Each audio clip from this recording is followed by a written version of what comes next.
Welcome back. It's that time of year again, the annual clash, maybe platform philosophies is the right way to put it. I think so, yeah. We're not just looking at shiny new phones here. We're really analyzing two completely different strategies for where the smartphone goes next. Apple's iPhone 17 versus Google's Pixel 10 generation.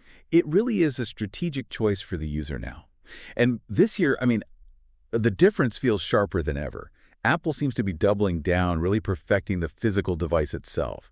The hardware basics, efficiency, the design. While Google is making this massive bet, maybe even a risky one on, proactive AI and new kinds of connectivity. And today we're giving you the shortcut. We've pulled together insights from leaked roadmaps, some internal notes, and those crucial first hands-on reviews about the Pixel 10 lineup and the iPhone 17 series. Yeah. Our mission, to really uncover where each company is putting its money, its R&D focus. Is it the silicon? Is it value for the user, deep AI stuff, or just camera bragging rights? And I think what you really need to grasp is that, some specs might look similar on paper this year, Right. but the strategies behind them, they're just diverging so much. Yeah. Choosing one phone over the other now means you're basically committing to a fundamentally different day-to-day experience. It's like choosing a software philosophy as much as a piece of hardware. Okay, let's dive into that, starting with the engine room, maybe, the silicon.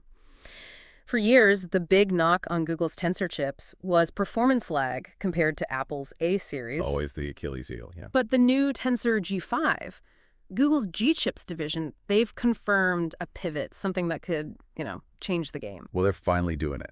The switch everyone, investors, fans, everyone's been calling for. Google is moving manufacturing away from Samsung and over to the industry leader, TSMC, starting right now with the Tensor G5 and the Pixel 10. And TSMC, for people maybe not deep in the weeds, they make the chips for Apple, right? They're known for being better. They are, yeah. Renowned for better yields, better power efficiency, exactly the areas where Tensor has historically struggled. So it's a big deal. And they're not just switching, they're aiming high, trying to match Apple node for node. That's the plan, it seems. The Tensor G5 is using the 3nm and 3E node. Now, that's about the transistor size. Smaller means faster, more efficient. 3 nanometers, okay. And that's the same advanced node Apple used in the last generation iPhone chip. And looking ahead, the roadmap suggests the next Tensor, the G6, will use N3P. Which would match the iPhone 17 series. Exactly. So Google's clearly trying to close that time-to-market gap that Apple always enjoyed. Okay, so the intention is there. Big switch to TSMC, aiming for the same cutting-edge process nodes. But what about the reality? Does it actually close the performance gap? Well, that's the brutal part. Even with TSMC, even on 3nm, Google hasn't closed that gap. Not in sheer sustained power anyway. Okay. Raw power comparisons. They still heavily favor Apple's new A19 Pro chip. You mentioned raw power. We saw some benchmark numbers floating around. Geekbench multi-core. Yeah, the A19 Pro hitting almost 10,000. It was 9,988. Wow. And the Tensor G5. Still way behind at 6,375. So that's a big number difference. But does that actually, matter in the real world? Or is it just bragging rights? Oh, it translates. It definitely translates, especially if you push your phone. Think creative tasks, heavy gaming. Okay. There's this video transcoding test people run, converting a 4K video file down to 1080p. The iPhone 17 Pro, it did it in just 22 seconds. 22 seconds. And the Pixel 10 Pro? 2 minutes and 19 seconds. Whoa. Okay, that's not subtle. Not at all. It's an astronomical difference in sustained performance. It really shows that, while the Tensor G5 is technically custom, it's still relying on some off-the-shelf bits. Yeah. It doesn't have that fully custom, vertically integrated efficiency that Apple achieves with the A series. 2 minutes versus 22 seconds. Okay. That really puts a number on Google prioritizing maybe AI acceleration over raw grunt. Let's pivot then, because Apple actually surprised people this year, didn't they? Fighting back in areas where Android usually had the edge, like value and displays. Yeah, the value thing with the base iPhone 17, honestly, it's kind of shocking. Both the base iPhone 17 and the base Pixel 10, they start at the same price, $799. Okay, standard flagship starting price. For that $799, the base iPhone 17 now starts with 256 gigabytes of storage. Oh, wow. Not 128. Nope. The Pixel 10 still starts at a, frankly, pretty low 128 GB. To get 256 on the Pixel, you're paying an extra $100. Apple just kind of flipped the script on entry-level value. That's huge. And the display. Android phones always had that 120 hertz refresh rate advantage, especially on base model. For years, yeah. But Apple didn't just catch up here on the base iPhone 17. They might have actually leapfrogged the Pixel. How so? The base iPhone 17 gets a 6.3-inch 120 hertz Promotion OLED display. Promotion, that's the key difference, right? The adaptive refresh rate. Exactly. Hmm. It's not just fast, it's smart. You can wrap all the way down to 1 hertz for static content, saving a ton of battery, helps the always-on display, and it goes up to 120 hertz when you need smoothness. And the Pixel 10's 120 hertz. It's less flexible, just switches between 60 hertz and 120 hertz. Plus, the iPhone screen gets brighter up to 3,000 nits peak and uses that newer Ceramic Shield 2 glass. Cool. The Pixel is still on the older Gorilla Glass Victus. So better storage value, arguably a better base display, and efficiency-wise, battery life. Still an Apple story. Probably thanks to that A19 chip again. Seems like it. Yeah, absolutely. Testing showed the iPhone 17 Pro just keeps going. 15 hours and 32 minutes in the standard rundown test. 15 and a half hours. And the Pixel 10 Pro. Still good, but noticeably less. 13 hours and 43 minutes. It's nearly 2 hours shorter. Wow. And charging speeds are, well, pretty close, but Apple slightly edges it out to 72% in 30 minutes for the iPhone 17 Pro versus 71% for the Pixel 10 Pro. It's just the whole package feels more efficient on the Apple side. Wireless charging is faster, too, 25W versus 15W. But the really wild design rumor is that iPhone 17 Air, right?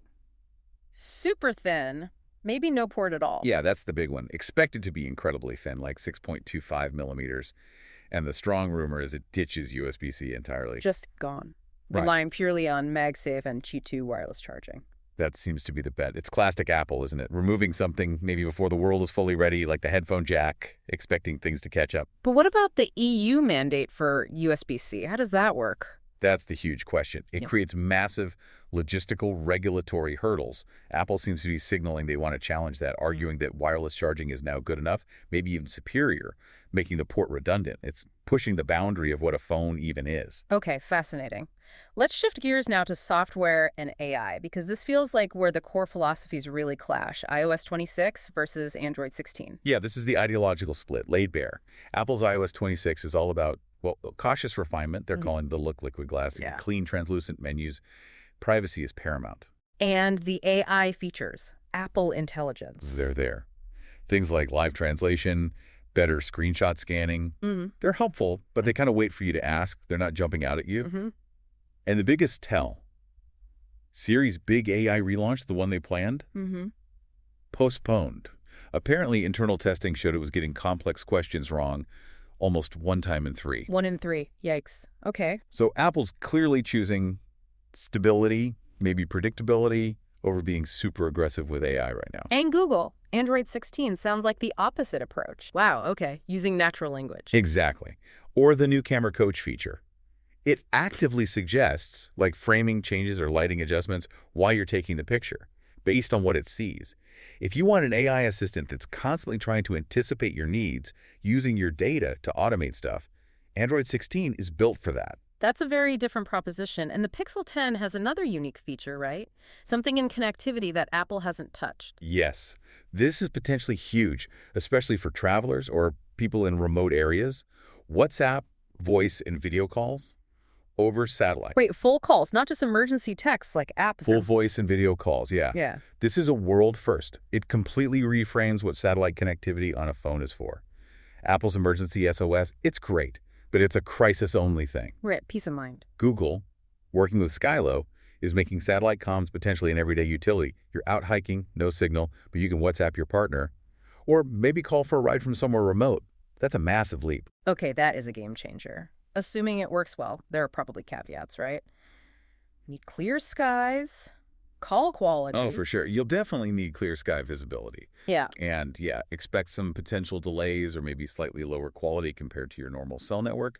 But still, having the option, that's a true innovation where Apple seems to have completely missed the boat for now.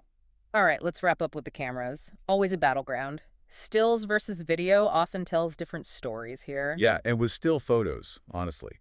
It often feels like a draw these days. Yeah. It really boils down to subjective preference, particularly around color science. How would you describe the difference, generally?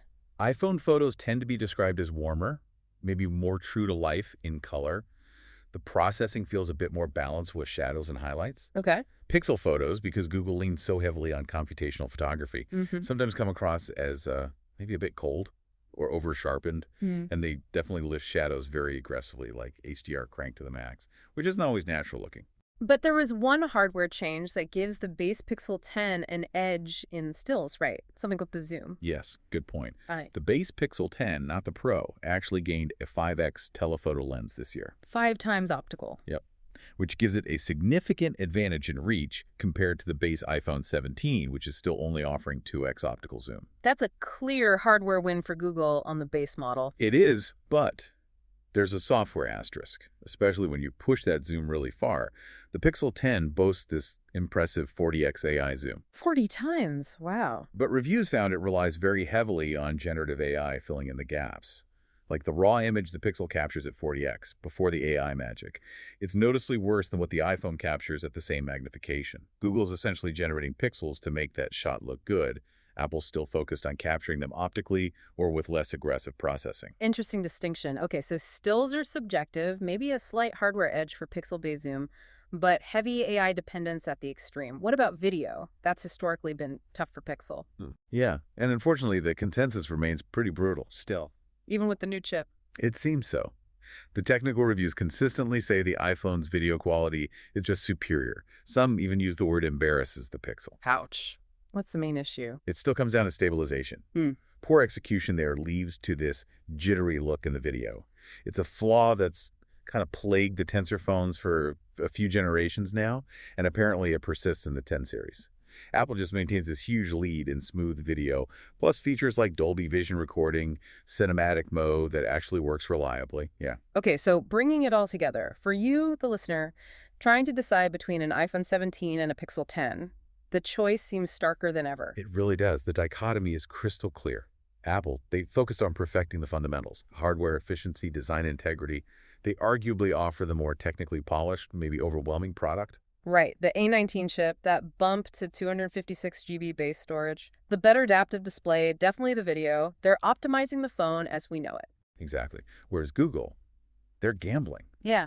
Gambling on these potentially revolutionary AI features, the deep Gemini integration, conversational photo editing, that genuinely useful satellite calling via WhatsApp. They're doing it while still carrying these clear hardware weaknesses. Yes. The performance gap, the video stabilization issues, they persist even with the TSMC switch. Yeah. So if you're a user who really prioritizes that raw performance, maybe you need the best battery life or flawless video is critical for you. The iPhone 17 seems to have an overwhelming technical lead, and surprisingly, it's even a strong value at the entry level this year. Okay. But if you're someone who gets genuinely excited by cutting-edge AI acting like a real assistant, anticipating your needs, and you want that brand new satellite connectivity, the Pixel 10 offers more new stuff, more innovation in that sense.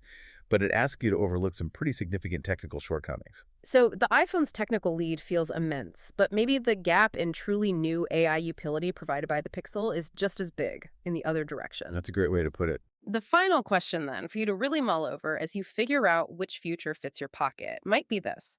How many of those technical deficits, the performance lag, the video jitters, are you willing to overlook?